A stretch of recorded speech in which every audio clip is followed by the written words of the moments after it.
आई 4 वाट्याचं तरी आहे ना नारळ हे किसलेलं. आता हे आपण काय नारळाचं दूध काढतोय. हे वाटायला नाही घेऊ आधी. टाक पाणी.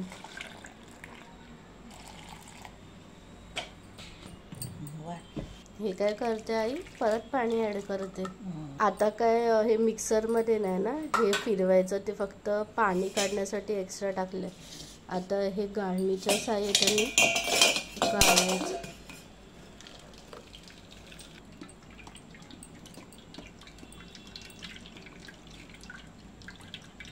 एवढं हे निघालंय नारळाचं दूध. आता इथे हे करते ना आई तू अजून काढते.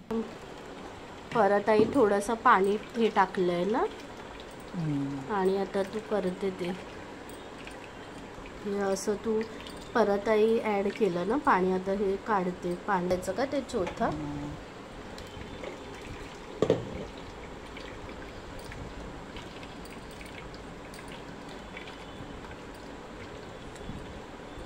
ते थांबले. हे काय आता तूप टाकते ना.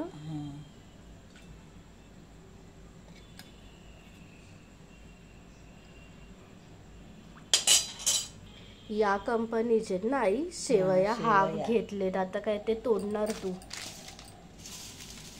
कुस्करणार ना हे हाताने. हे काय आता ते कुस्करून झालेले. आता हे टाकते.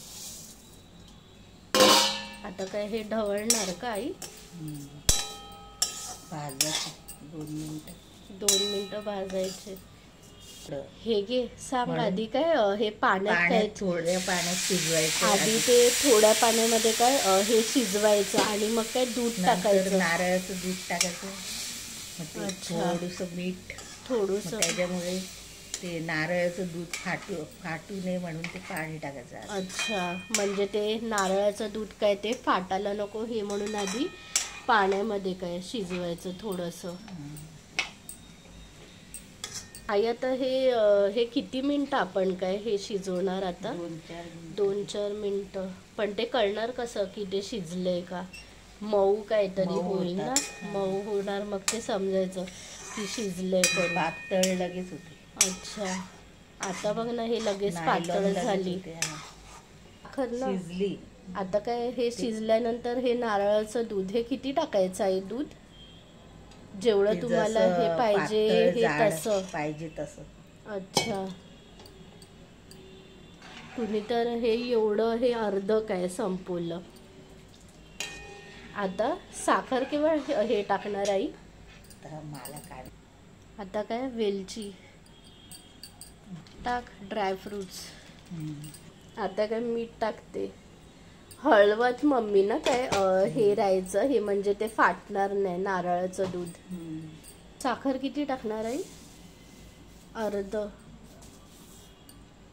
अर्ध तरी पेला गेलाय. झालं आई. हे बघ असं हे टेक्स्चर पाहिजे ना. हे काय आता तू काढते ना